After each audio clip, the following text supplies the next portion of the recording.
السلام عليكم ورحمة الله وبركاته. ازيكم يا حبايبي؟ عاملين ايه؟ معاكم مروة السمان، ودي قناتي من الصعيد اللي في وشكم دواتي. ده معلقتين طحينة كبار وعليهم شوية مية سخنين. هنزل بالتدريج يا حبايبي وهقلب. انا بعمل سلطة الطحينة يا حبايبي، لو تعرفوا عنها، لو تسمعوا عنها.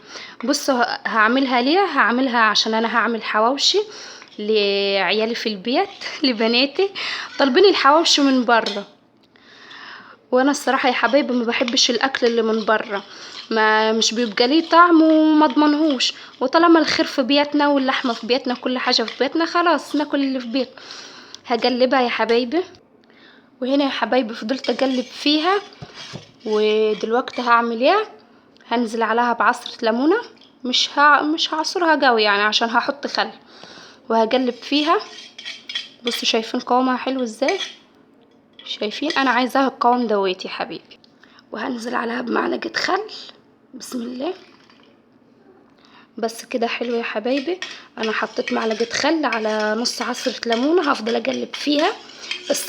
سلطه الطحينه دي تنفع مع اي حاجه، مع المشاوي، مع الفراخ المشويه، مع الكباب، مع الحواوشي، مع الشاورما.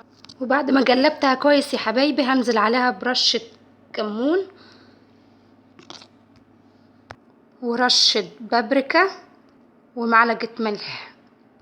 وهقلبهم كويس مع بعض يا حبايبي. شايفين شكلهم حلو ازاي؟ والتتبيله طبعا دي اللي بتدي الطعم. وقلبتها يا حبايبي. ايه رايكم؟ دي كانت بقى الطحينه من مروه السمان من الصعيد، للمشاوي وللحواوشي وللفراخ المشويه. اتمنى انكم تعملوها وتعجبكم. كانت معكم مروه السمان. سلام. كانت من الصعيد.